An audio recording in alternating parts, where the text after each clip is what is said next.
The auction house smelled like fear and expensive perfume. Doyen stood on the platform with his hands chained behind his back. Bright lights shone down on him, while shadows hid the faces in the crowd. He could hear them talking, laughing, making jokes about the humans for sale today. He kept his face calm. Inside, his mind was working fast. Count the exits. Watch the guards. Remember every face. Stay alive. Find a way out.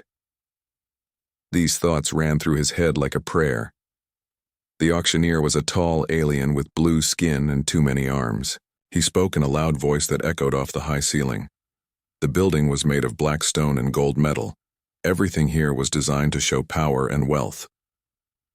Next item, the auctioneer called out. A human male from Earth Colony 7, age 28, former soldier and engineer, strong body, smart mind. These humans can work for days without stopping. They fix things. They solve problems. Very useful. The crowd made interested sounds. Doyun felt their eyes on him like insects crawling on his skin. He wanted to look down, but he forced himself to look straight ahead. Show weakness and they would break him faster. Then he saw her. She sat in the front row of the expensive seats. Her scales were deep red like blood, and they caught the light when she moved. Her eyes were gold and sharp. She had horns that curved back from her head and wings folded against her back. A Vaylith. Dragon people. The ones who ruled this part of the galaxy. She looked bored at first, but when Doyen's eyes met hers, something changed. She sat up straighter. Her golden eyes narrowed. She was interested now. Doyen did not look away. Most slaves would drop their eyes immediately when a Vaylith looked at them. But something in Doyen would not bend. He met her stare with quiet strength. Not aggressive, not submissive, just present. The corner of her mouth lifted in a small smile.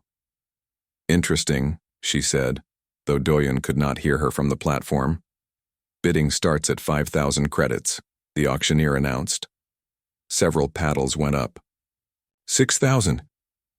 7. 8,000. The red-scaled woman lifted her paddle calmly. 10,000. The crowd went quiet for a moment. That was a lot of money for a human slave. Another Vaylith, this one with dark green scales, turned to look at her. He had a mean face and cold eyes. 12,000, the green one said. He smiled at the red woman like he was challenging her. Her eyes flashed with anger. Doyen could see her jaw tighten. Pride. These dragon people were full of pride. He filed that information away in his mind. Useful. 15,000, she said, her voice cold and clear. The green Vaylith laughed. You pay too much for a pet, Lady Kira. So that was her name. Kira. Doyen memorized it. Then stop bidding, Lord Tavek, she replied. Her voice was sweet, but her eyes were not. Tavek's smile grew wider. 20,000. The crowd was loving this. Two nobles fighting over a human. Doyen felt like a piece of meat being argued over by wolves, but he kept his face empty of emotion. Kira stood up. Her wings spread out slightly, making her look bigger and more dangerous. 30,000 credits, final offer. The auction house went completely silent. Even the auctioneer looked shocked. That was 3 times the normal price for a human slave, maybe 4 times. Tavek stared at her for a long moment. Then he laughed and waved his hand. He is yours then. I hope he is worth bankrupting yourself. Kira sat back down and folded her wings. She looked satisfied, but Doyen noticed something else in her face. A flicker of worry. She had just paid way too much money because of her pride. She would want to make sure he was worth it. That made him valuable. That gave him a chance. Sold to Lady Kira for 30,000 credits, the auctioneer shouted. Guards came and took Doyen off the platform. They put him in a small holding room where he waited. His chains felt heavy. His body was tired from weeks in the slave pens. But his mind was clear and sharp. The door opened. Kira walked in, followed by 2 guards. Up close, she was even more impressive. She was tall, taller than Doyen by a head. Her scales gleamed. Her presence filled the room. Power radiated from her like heat from a fire. She walked around him slowly, looking him up and down. You better be worth 30,000 credits, human. Doyun stayed quiet. Let her talk first. Learn what she wants. What is your name? She asked. Doyun, he said. His voice was calm and steady. Just Doyun? That is enough. Her eyes narrowed. She was not used to slaves who spoke without fear. You will call me Lady Kira, or Mistress. You will obey every command I give. You will work hard and cause no trouble. If you do well, you will be treated fairly. If you fail me, you will regret it. Do you understand? I understand, Doyun said.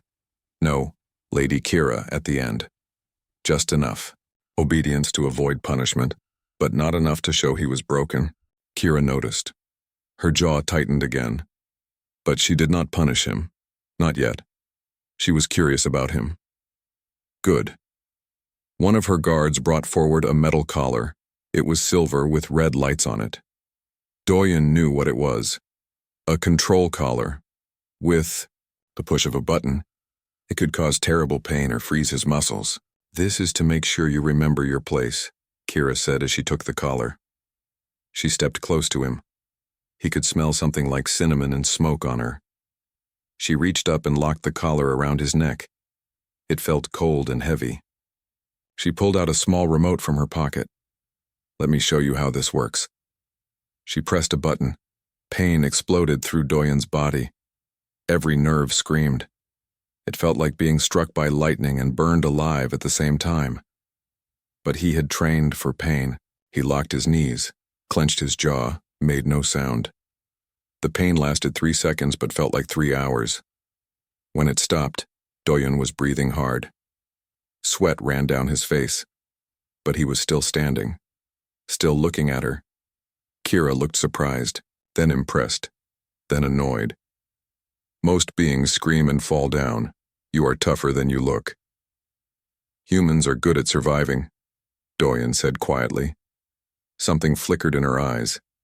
Respect? Fear? Interest? Doyun could not tell. But she put the remote away and stepped back. Come.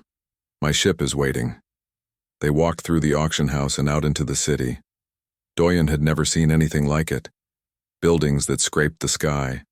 Flying vehicles zooming between towers. Aliens of every color and shape walking the streets. And above it all, Valeth flying on their wings, looking down on everything like gods. The ship was luxury beyond anything Doyun had seen. Smooth metal, soft lights, comfortable seats. Kira sat down and gestured for him to sit across from her. The guard stayed standing.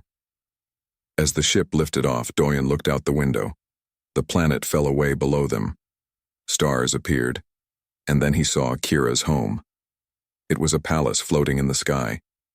Actually floating, held up by some kind of technology Doyun did not understand. It was beautiful and terrifying. White stone and red banners. Gardens on platforms. Landing pads for ships. This is your new home, Kira said. You will live here, work here, perhaps die here if you are foolish. It is very beautiful, Doyun said honestly. She smiled slightly.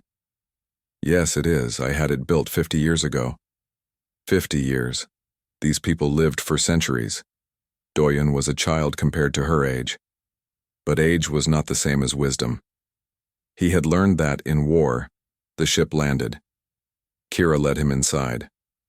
The palace was even more impressive inside. High ceilings, rich carpets, art on the walls. Servants moving quietly through the halls. Most of them were aliens, but Doyun saw 2 other humans. A woman with short black hair caught his eye for just a second. She gave him a tiny nod before looking away. Not alone then. Good to know. Kira stopped at a door and opened it. Inside was a small room, a bed, a table, a tiny bathroom, nothing else. Your quarters, she said. Sleep. Tomorrow your work begins. She turned to leave, then paused. Doyun, why did you look at me in the auction house? Other slaves look away from Valeth, but not you. Doyun thought about lying, then decided on truth. Because I am still a person, Lady Kira. The chains do not change that. Her face was unreadable. She stared at him for a long moment. Then she left without another word. The door locked behind her. Doyen sat on the bed. It was soft. Softer than anything he had slept on in months. He lay back and stared at the ceiling. The collar was cold against his neck, a constant reminder that he was property now. But property could be useful. Property could be underestimated. And humans were very good at surprising people who underestimated them. Doyun closed his eyes. She thinks she bought a slave, he whispered to the empty room. She has no idea what humanity is capable of. Tomorrow, he would begin. Not escape. Not yet. First, he would learn. Watch. Understand. And when the time was right, he would show Lady Kira that humans were not just survivors. They were so much more. 3 weeks passed like water through fingers. Doyen learned the rhythm of the palace. Wake before dawn, work until dark, sleep in the small room, repeat. But he was not just working. He was studying. Lady Kira gave him simple tasks at first. Clean the floors. Organize books. Serve food to guests. She watched him constantly, waiting for him to fail or rebel. But Doyen did neither. He did every job perfectly, more than perfectly. He improved things. The library had been organized by color of the books. Beautiful but useless. Doyen reorganized it by subject and author. Now Kira could find what she wanted in seconds instead of minutes. She noticed. She said nothing, but he saw the approval in her eyes. A door in the east wing had been sticking for months. The repair crew kept saying they would fix it. Doyen examined it, found the problem, and fixed it in 10 minutes with basic tools. Kira walked through that door the next day. She paused, tested it. It moved smoothly and silently. She looked back at Doyen with a question in her eyes. The lower hinge was bent, Doyen explained simply. I straightened it. She nodded slowly and walked away. But she was thinking. He could see it in the way she moved. The other human slave, the woman with short black hair, found him in the kitchen one evening. The Valeth guards were outside. They were alone. My name is Hana, she whispered. I have been here 3 years. Doyen, he replied quietly. 3 years is a long time. Long enough to learn their language, their customs, their weaknesses. Her eyes were hard and tired. You are different from the other humans they bring here. You do not break. You do not cry. Why? Because crying will not free us, Doyen said. But learning might. Hana smiled for the first time. It was sad but real. You were a soldier and an engineer. What were you? A doctor, or I was training to be one. She glanced at the door. Listen, Lady Kira has enemies. Lord Tavik, the one who bid against her. He hates her. Hates that she beat him. He will try something. Be careful. Thank you, Doyen said. We should talk more safely. Hana nodded and left quickly. Doyen filed away this information. Tavik, an enemy. That could be useful or dangerous. Maybe both. The next day, everything changed. Lord Tavik arrived at the palace with servants and guards. Kira received him in the great hall. Doyen was there, standing quietly by the wall as Kira had ordered. He was furniture, invisible, but his ears were listening to everything. Lady Kira, Tavik said with a smile that showed too many teeth. How lovely your home looks, and I see your expensive purchase is still here. 30,000 credits. Such a waste. Kira sipped her drink calmly. He has proven worth every credit. Unlike some slaves, he knows how to work. Does he? Tavik looked directly at Doyen for the first time. His eyes were cold and cruel. He looks weak to me, small. Humans are soft creatures. Not like my warriors. Your warriors are strong but stupid, Kira replied sweetly. Tavik's smile disappeared. Care to test that claim? Doyen felt his stomach tighten. This was a trap. Tavik had come here with a plan. What do you propose? Kira asked. Her voice was careful now, a simple test. You're human against one of my slaves. Combat in the training arena. If your human wins, I will apologize for doubting your judgment. If he loses, Tavik shrugged. Well, then you will have learned an expensive lesson about wasting money. Kira's jaw tightened. Doyen knew that look now. Her pride was being challenged. She wanted to say no. The smart choice was to say no. But pride was a powerful thing. Agreed, Kira said. Tavik's smile returned. Excellent. Shall we say 1 hour? That gives your pet time to prepare. After Tavik left, Kira turned to Doyen. For the first time since he arrived, she looked uncertain. Can you fight? Yes, Doyen said simply. Tavik will send his best warrior. Cortex. They are bred for fighting. 8 feet tall. Armored skin. Very strong. Very fast, she paused. If you want to refuse, I will understand. This is my fault for accepting his challenge. Doyen looked at her carefully. This was important. This moment would define everything that came after. I will fight, Lady Kira, and I will win. How can you be sure? Because humans do not fight the way other species fight, Doyen said. We survive. That is our strength. The training arena was a large circular space with sand on the floor and seats rising up around it. When Doyen entered, he saw the crowd. Dozens of Valeth nobles had come to watch.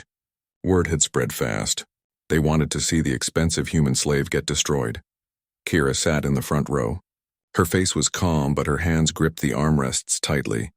Then the Korthax entered from the opposite side. It was massive, 8 feet of pure muscle covered in thick chitinous armor, 4 arms each ending in clawed hands, a face like an insect mixed with a crocodile. Its eyes were black and empty of mercy. The crowd cheered. Tavik stood up and laughed. Last chance to surrender, Lady Kira. Kira did not respond. She just watched Doyen. Doyen looked at the Korthax and felt no fear.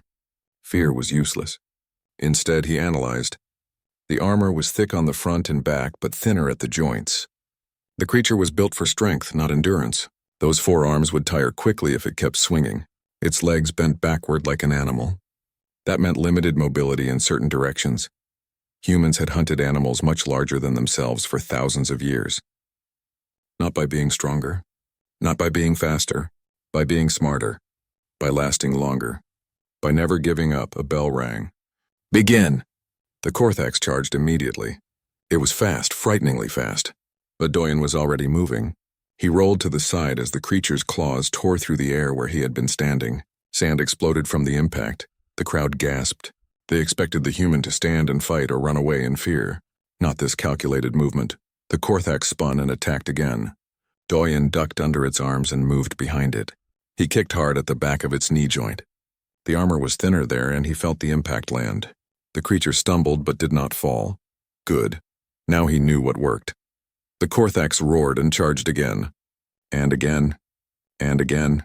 Each time Doyen evaded. Each time he struck at joints, at weak points. Small damages. Nothing serious alone. But they added up. 5 minutes passed. The Korthax was breathing harder. Its movements were slightly slower. Doyen was sweating, but his breathing was controlled. Steady. He had trained for this. Running for miles with a heavy pack. Fighting when exhausted. Pushing past pain. 10 minutes. The crowd was getting restless. This was not the quick execution they expected. The Korthax was frustrated. It was used to overwhelming opponents with pure power, but Doyen would not stand still long enough to be caught. 15 minutes. The Korthax was tired now. Really tired. Its arms dropped lower. Its movements became predictable. Doyen saw his chance. The creature charged one more time. Doyen did not dodge. He waited until the last second, then dropped to his knees and slid across the sand between the Korthax's legs. As he passed underneath, he drove both fists upward into the soft armor of its inner thigh. The Korthax screamed. It tried to turn, but its damaged leg gave out.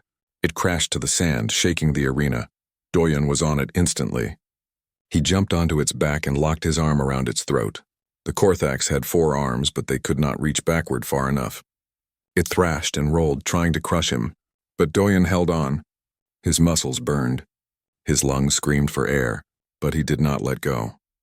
The Korthax's struggles grew weaker, weaker. Finally, it went limp. Doyen released it and stood up. His body was shaking from exhaustion. Blood ran from cuts on his arms and face, but he was standing. The Korthax was not. The arena was completely silent. Then Kira stood up. She began to clap. Slow, deliberate claps that echoed through the silence. One by one, other Valeth joined her. Not all of them, but enough. Tavik's face was red with anger. He stood and left without a word. His servants hurried after him, carrying the unconscious Korthax. Kira came down to the arena floor. She walked up to Doyen and studied him. He met her eyes just like he had in the auction house, but now there was something different in her gaze. Respect, maybe a little fear. "You are bleeding," she said quietly. "I am alive," Doyen replied. "Yes, you are." She reached out slowly and touched his shoulder, not grabbing, not commanding, almost gentle. "Come, let me tend to your wounds." She led him not to the slave quarters but to her own private chambers. The other Valeth watched them go. Whispers followed them like smoke. In her chambers, Kira brought out medical supplies. She cleaned his cuts herself. Her hands were surprisingly gentle. Doyen watched her face as she worked. She was thinking hard about something. "What are you?" she finally asked. "Not just your species, what are you?" Doyen thought about his answer. This was important. "I am someone who adapts. Humans do not have scales or claws or wings. We do not have great strength or long lives. But we learn, we change, we survive. That is what we are." Kira finished bandaging his arm. She sat back and looked at him. "I thought I bought a slave. A possession. But you are not that, are you?" "No, Lady Kira, I am not." She was quiet for a long time. Then she did something that surprised both of them. She reached up and took the remote for his control collar from her pocket. She looked at it. Then she put it on the table between them. "I will not use this again," she said. "Unless you give me reason to. Prove to me that I am right to trust you." Doyen looked at the remote, then at her. "Why?" "Because today you showed me something I did not want to see. That I might be wrong about many things." She stood up and walked to the window. "Go. Rest. Tomorrow things will be different." That night Doyen lay in his small room, body aching but mind clear. The collar was still on his neck, but the threat of it was gone. Kira was changing. He had made her question her beliefs. It was a start. Just a start. But humans were good at making small starts grow into something much bigger. 2 months had passed since the arena fight. Everything had changed, yet nothing had changed. Doyen still wore the collar. He still served Kira. But the way she looked at him was different now. The way she spoke to him was different. She asked his opinion sometimes. Small things at first. Which color looked better for a new tapestry? Whether a contract with another noble seemed fair. He answered carefully, honestly, and his answers were usually right. The collar stayed on his neck, but she had not used it once since the fight. That meant something. Kira did not know what it meant. Neither did Doyen. But they both felt the change between them. The other Valeth nobles noticed too. When they visited, they stared at Doyen with curiosity or fear or anger. Some asked Kira where she had bought him. Others asked if he was for sale. She always said no. Gossip spread through the noble circles like fire. Lady Kira was too close to her human slave. Lady Kira was weak. Lady Kira was breaking the old ways. The whispers grew louder every day. Lord Tavek heard these whispers and smiled. His humiliation in the arena still burned in his chest. Now he saw a way to get revenge. He would destroy Kira's reputation. He would prove she was unfit to be a noble. And he would take everything she had. He gathered his most trusted servants, 3 assassins who worked in shadows. Their orders were simple. Kill the human slave. Make it look like an accident. Frame it so Kira would be blamed for carelessness or weakness. The assassins came in the middle of the night. They moved through the floating palace like ghosts. Silent, invisible. They had done this 100 times before. 1 human slave would be easy. They reached Doyun's room. The door was unlocked. They slipped inside. In the darkness, they could see his shape on the bed. 1 assassin raised a blade. Quick and quiet. The human would never wake up. The blade came down. It hit pillows. Empty pillows arranged to look like a sleeping person. Doyen hit the first assassin from behind. A heavy metal pipe that he had taken from the maintenance room crashed into the back of the assassin's head. The assassin dropped without a sound. The other 2 spun around. They were professionals. They recovered fast. But they were used to fighting in light. Doyen had spent the last 2 months learning every inch of this palace. He knew how to move in the dark. He knew where every piece of furniture was. He knew where the shadows were deepest. The second assassin lunged with a knife. Doyen used the small table to block, then kicked hard at the assassin's knee. Something cracked. The assassin fell. Doyen hit him twice more with the pipe. The assassin stopped moving. The third assassin was smarter. He did not attack. He circled, watching, waiting for an opening. He was bigger and stronger than Doyen. He had a blade. Time was on his side. But Doyen had something else. Desperation. And humans were very, very dangerous when they were desperate. Doyen threw the pipe at the assassin's face. While the assassin dodged, Doyen grabbed the fallen knife from the second assassin. Now they both had weapons. Now it was more equal. They fought in the darkness, metal against metal, quick strikes and blocks. The assassin was better trained. But Doyen had learned to fight dirty in the war. He kicked dust into the assassin's eyes. He used the furniture as barriers. He fought like a cornered animal. Finally, Doyen saw his chance. The assassin overextended on a thrust. Doyen stepped inside the attack and drove his elbow into the assassin's throat.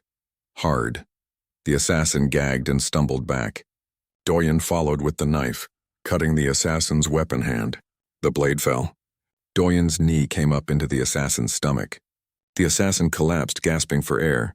Doyen stood over 3 unconscious bodies. His breath came in hard gasps. Blood covered his hands. Some of it was his own. His shirt was torn. A shallow cut across his ribs burned. But he was alive. They were not dead, but they were defeated. The noise had finally been too much. Running feet came down the hallway. The door burst open. Light flooded the room. Kira stood in the doorway. Her golden eyes went wide. She saw Doyen standing in the center of the room. Blood on his hands, a knife gripped tight, 3 bodies at his feet. For a moment, she did not move. She just stared at him. This was not a servant. This was not property. This was a warrior. This was dangerous. Her guards rushed past her. They grabbed the unconscious assassins and tied them up. One guard checked on Doyen. "Are you injured?" "Nothing serious," Doyen said. His voice was calm, but his hands shook slightly. The adrenaline was wearing off.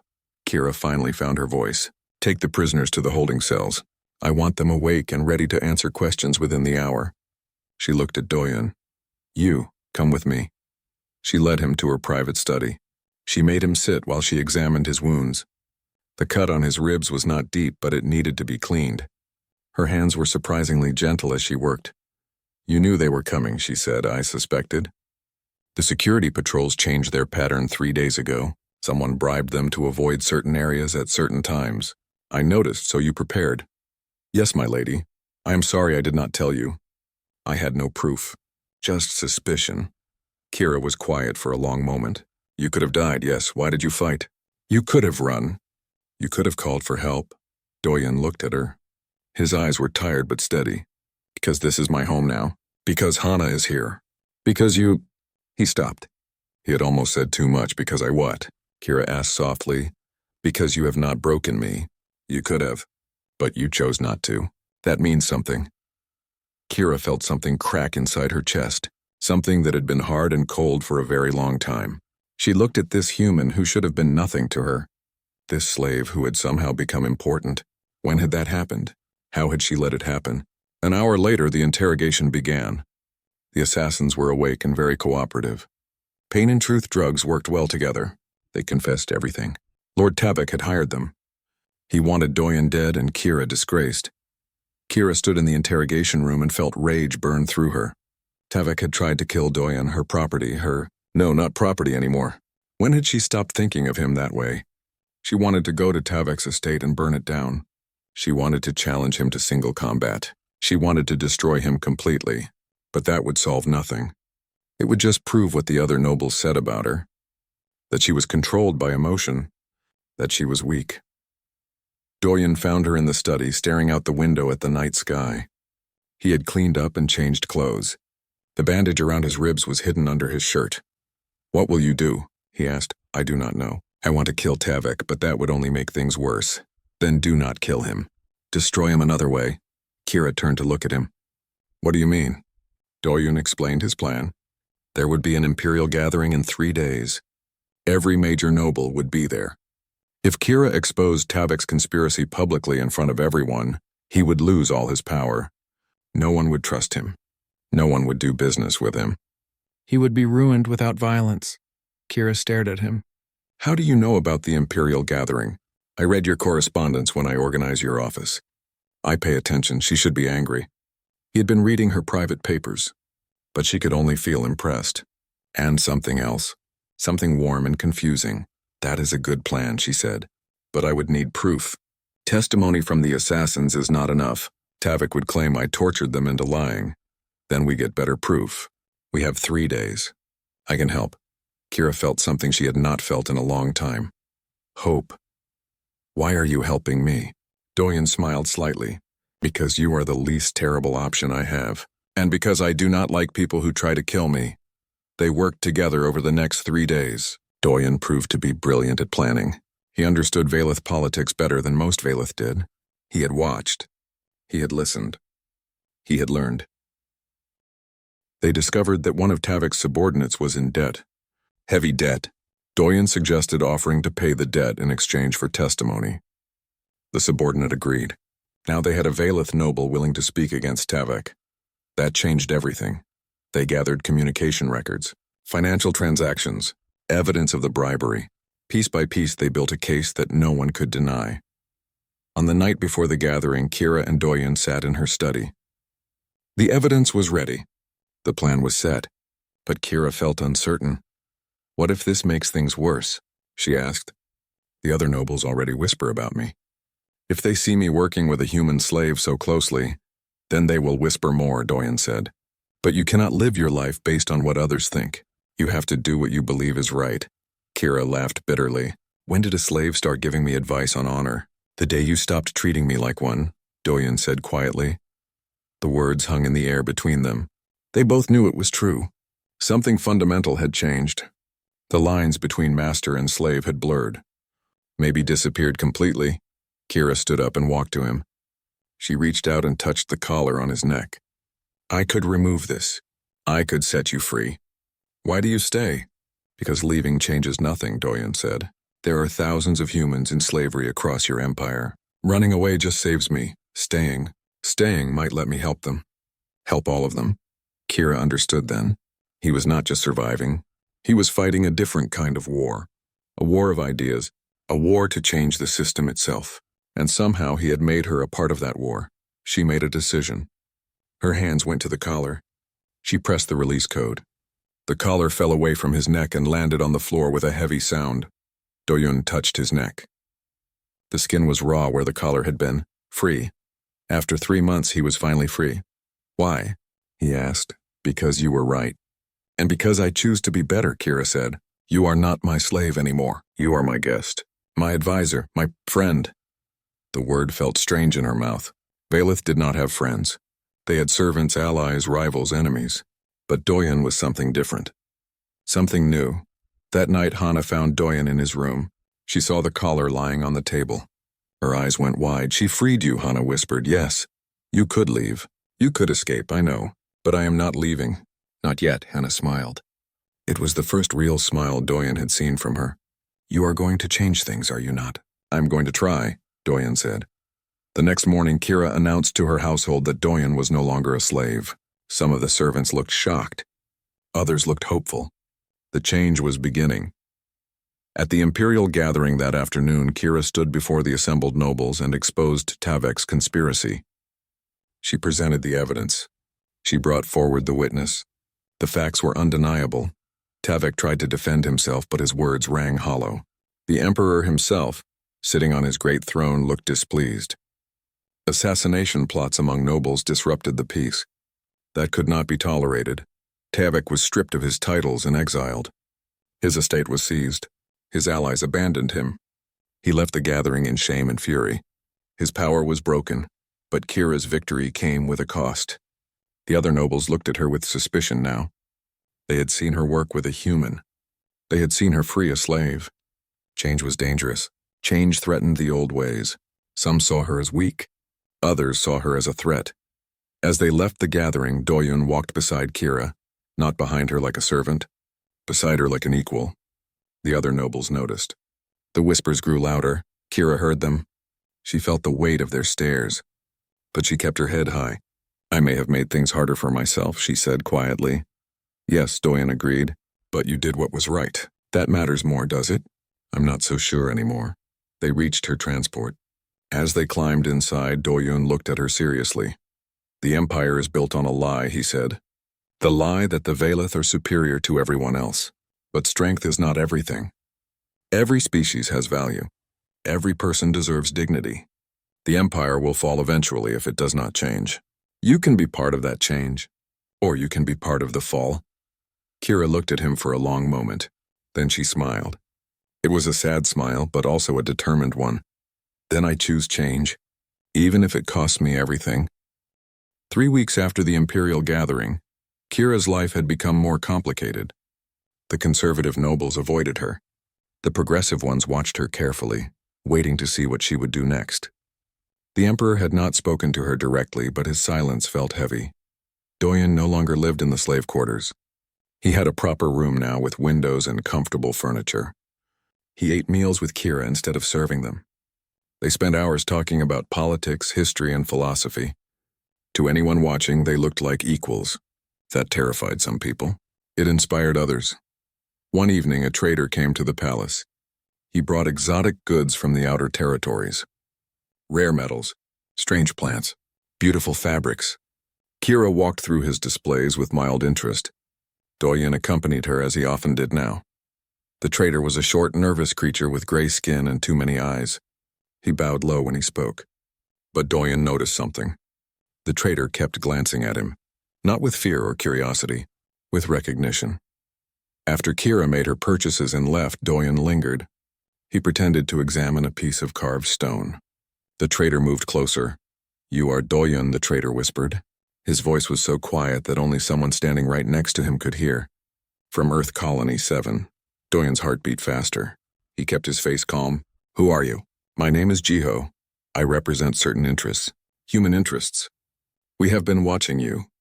What you have done here is remarkable. Lady Kira freeing you has caused ripples across the Empire. What do you want?" "To offer you a choice. We can get you out. Tonight if you want.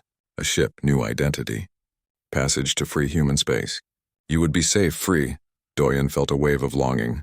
Home, real freedom. No more walking on a knife's edge. But he also felt something else, responsibility. "Why would you offer this?" Jiho smiled slightly. "Because you are a symbol now. The human who won his freedom through courage and intelligence. You inspire others. But there is another reason. We want you to stay." That confused Doyen. "Stay? You have something we need. Access, information, trust from a Valeth noble. You are our best intelligence source inside the Empire. If you stay, you can help thousands of humans. Maybe millions. But it is your choice. We will not force you." Doyen was quiet for a long moment. Finally, he said, "I need time to think." Jiho nodded. "Of course, I will return in 1 week. Be ready with your answer." That night, Doyen could not sleep. He stood by the window of his room looking out at the city below. Freedom was right there, within reach. All he had to do was take it. But what about Hana? What about the other human slaves in the palace? What about the bigger picture? He thought about Kira. She had risked everything to free him. She had chosen to change even when it hurt her. Could he just leave her now? That felt like betrayal. The next day, Kira noticed that Doyen was distracted. She asked if something was wrong. He said no, but she did not believe him. She knew him too well now. She could read his moods, his expressions, his silences. That evening, she came to his room. She did not knock. She just walked in and closed the door behind her. Doyen looked up, surprised. "Tell me what is wrong," she said. It was not a request. Doyen considered lying. But he was tired of lies. "I was offered a way out. A way to escape. To go home." Kira felt her chest tighten. "When the traitor? He is part of a human resistance network. They can get me to free space." Kira sat down slowly. Her wings, which she rarely showed inside, unfurled slightly. It was a sign of stress. "Are you going to leave?" "I do not know. They want me to stay. They say I can help more people by staying here. But part of me just wants to go home. To be truly free." Kira felt many things at once. Anger that he might leave. Fear that she would be alone again. And something else. Something deeper that she did not want to name. But what came out of her mouth surprised even her. "You should go." Doyen stared at her. "What? You should go home. Be free. Really free. Not just free from the collar, but free from this place. From me. You have done more than enough. You do not owe me anything. Why are you saying this?" Doyen asked. He searched her face for answers. "Because I care about you." Kira's voice was quiet. The words felt strange and frightening to say. "I care about what happens to you. And I do not want you to stay just because you feel obligated. That would make you a prisoner again, just a different kind. Doyun felt something break open in his chest. This proud dragon lady, who had bought him as property, who had owned him, was now telling him to leave for his own good. That was not something he expected. That was not something he could easily walk away from. What if I want to stay? He asked. Then I need to know why. Not because of duty. Not because of some plan to help other humans. I need to know your real reason. Doyun took a deep breath. Because you changed. You chose to be better. You freed me when you did not have to. You stood against your own people for what was right. And because I think we can do more together than apart. I think we can actually change things. Kira stood up and walked to the window. She looked out at the same view Doyun had stared at the night before. Change is dangerous. The other nobles already hate me. If I keep going down this path, they will destroy me. And anyone with me, then we be careful. We be smart. We build alliances. We show them that change can work. You make it sound easy. It is not easy. It is probably the hardest thing we will ever do. But it is worth trying. Kira turned to face him. The moonlight caught her crimson scales and made them glow. If you stay, things will only get harder. The Emperor has summoned me tomorrow. He wants to discuss my experimental program. What experimental program? Kira laughed, but there was no humor in it. The one I apparently proposed to integrate freed humans into Valeth society. The one I knew nothing about until I received the summons. What does that mean? It means the Emperor is testing me. He will give me an impossible task. If I succeed, the Empire adapts and I might survive. If I fail, I will be executed as an example to others who think about breaking traditions. Doyun felt cold. So this is a trap, a clever one. The Emperor cannot ignore what happened. Too many people are watching. So he gives me just enough rope to either save myself or hang myself. Very practical. What will you tell him? Kira was quiet for a long time. Then she said, I will tell him yes. I will accept this impossible task. Because what is the alternative? Go back to how things were? Pretend none of this happened? I cannot do that. You changed me too much, then I will help you, Doyun said. If you are going to do something impossible, you need someone who specializes in the impossible. That is what humans do. Kira smiled. A real smile. The first truly happy expression he had seen on her face. You are staying then? I am staying. Not because I have to. Because I choose to. The next day, Kira went to the Imperial Palace. Doyun went with her. That alone shocked the court. A human, walking freely beside a noble entering the Emperor's presence. The Emperor was ancient and massive. His scales were black as night with edges of gold. His wings could block out the sun. His eyes held the weight of centuries. He sat on a throne carved from a single piece of volcanic glass. Lady Kira, the Emperor said. His voice was deep and smooth. You have caused quite a disturbance. Freeing a slave, making political enemies, disrupting the natural order. Kira bowed but kept her eyes up. That was proper protocol. I have acted according to my conscience, Your Majesty. Your conscience. How noble. The Emperor's gaze shifted to Doyun.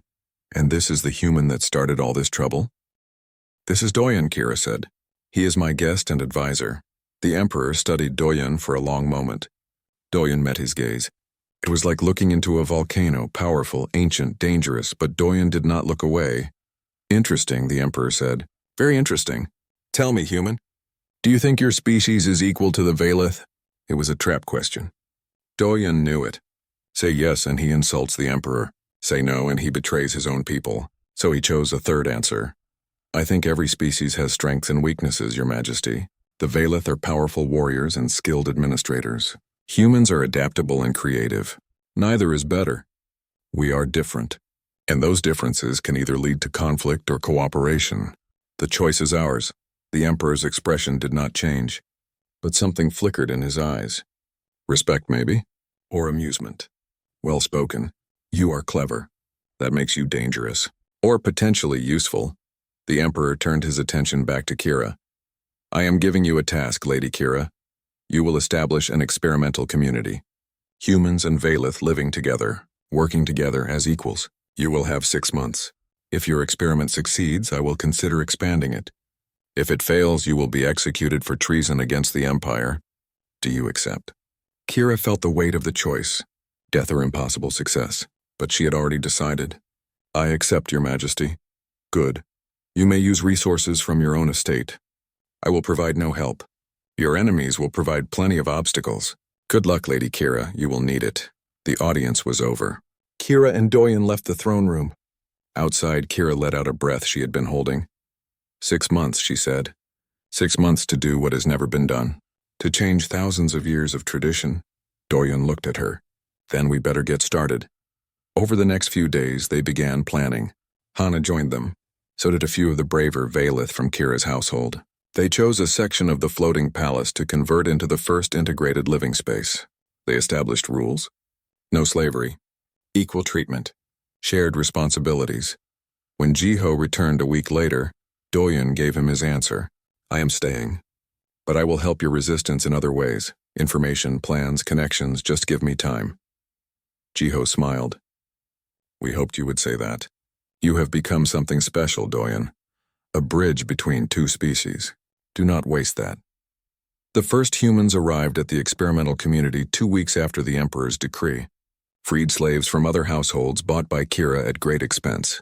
They were scared, confused. They did not trust this. Freedom felt like a trap. Doyen spoke to them. He told them his story. He showed them his neck where the collar scars still showed. He promised them this was real. It would be hard. It would be dangerous. But it was real. Some Valith also came. Younger ones mostly. Ones who had seen the old ways and wanted something different. They were brave. They were curious. They were willing to try. The first weeks were chaos. Humans and Valith did not know how to live together. Cultural differences caused problems. Old fears and hatreds bubbled up. There were fights. There were tears. There were moments when it seemed like the whole thing would collapse, but slowly, carefully, things started to work. A human engineer helped fix a Valith's broken heating system. A Valith medic treated a human's chronic illness with advanced medicine. They started eating meals together. They started talking. They started learning. Kira and Doyen worked side by side every day. They solved problems. They mediated disputes. They showed everyone what cooperation looked like. And slowly, people started to believe. One evening after a particularly long day, Kira and Doyen sat together on a balcony overlooking the community. Below them, they could see humans and Valith talking together, laughing together, living together. We might actually do this, Kira said softly. We might actually succeed, Doyen smiled. We have a chance. That is more than we had before. Kira looked at him. Really looked at him. This human who had changed her entire life. Who had shown her a different way.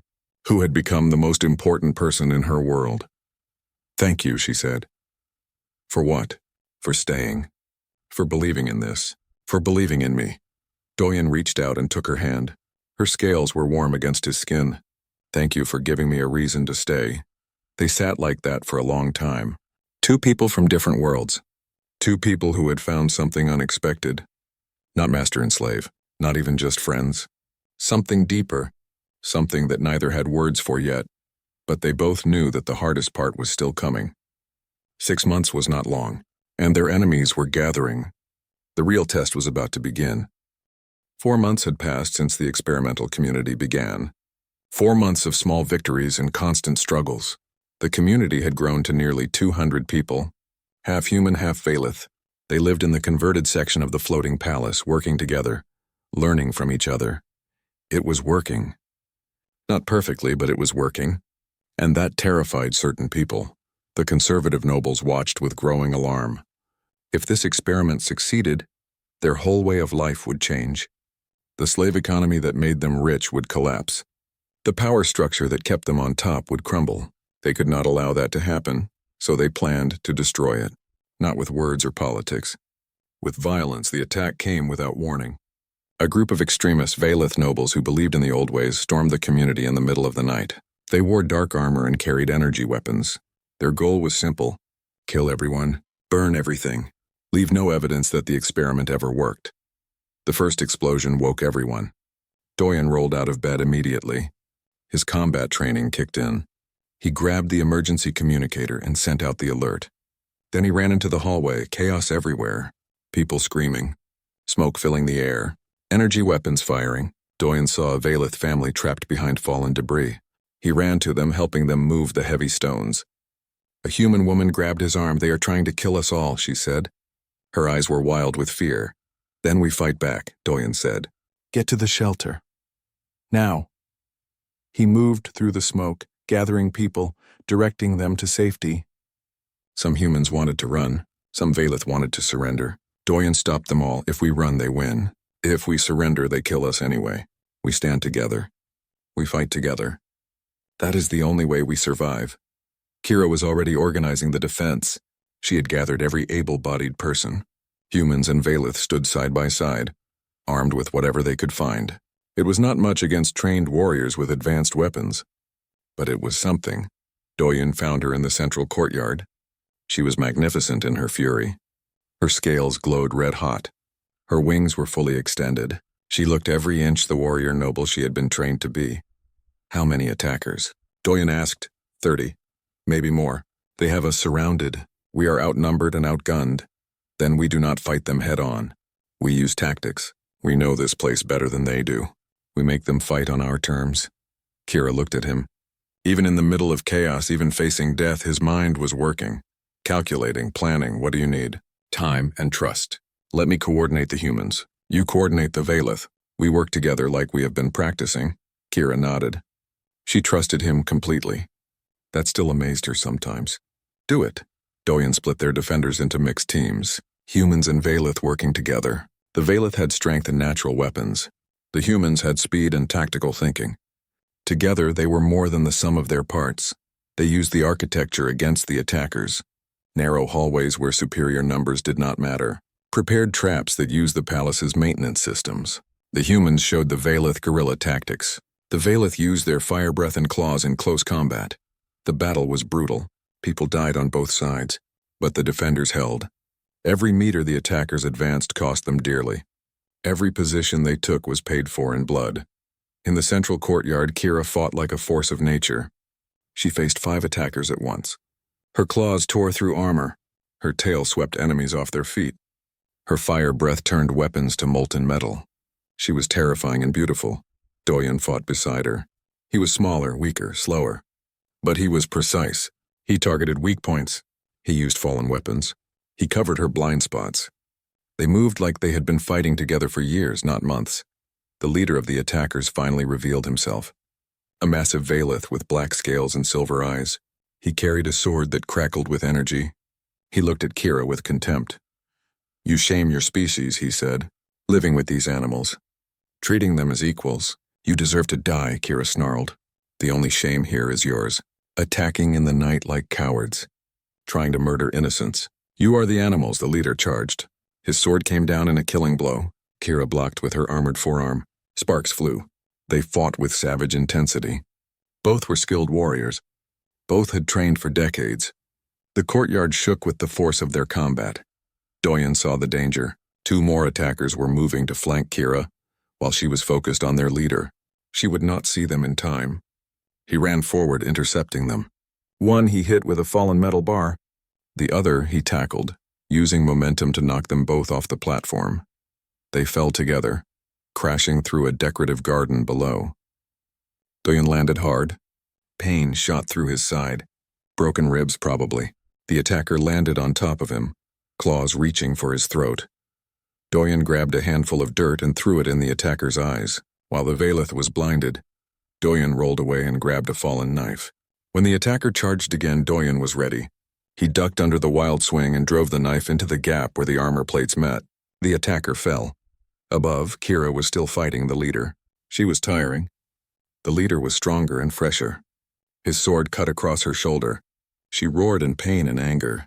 Blood ran down her scales. The leader raised his sword for the final blow. "This is the end of your foolish experiment," he said. A voice came from behind him. Not yet. Doyen stood there, bleeding and battered, holding an energy rifle he had taken from a fallen attacker. He fired. The blast hit the leader in the back, punching through his armor. The leader stumbled forward, then fell. The remaining attackers saw their leader fall. Their resolve broke. Some fled, others surrendered. The battle was over. Doyen dropped the rifle and almost collapsed. Kira caught him. They sank to the ground together, leaning against each other. Both were wounded. Both were exhausted. But they were alive. You saved my life, Kira said softly. You saved mine first, back at the auction. Even if you did not know it then, around them the survivors emerged. Humans and Valeth helping each other, treating each other's wounds, mourning their dead together. The battle had been horrible, but it had also proven something. The community was real. The bonds they had built were strong enough to survive fire and blood. News of the battle spread quickly. The entire empire heard about it. A mixed force of humans and Valeth had defeated a larger force of pure Valeth warriors. It should have been impossible. But it happened. More importantly, footage from the security system showed everything.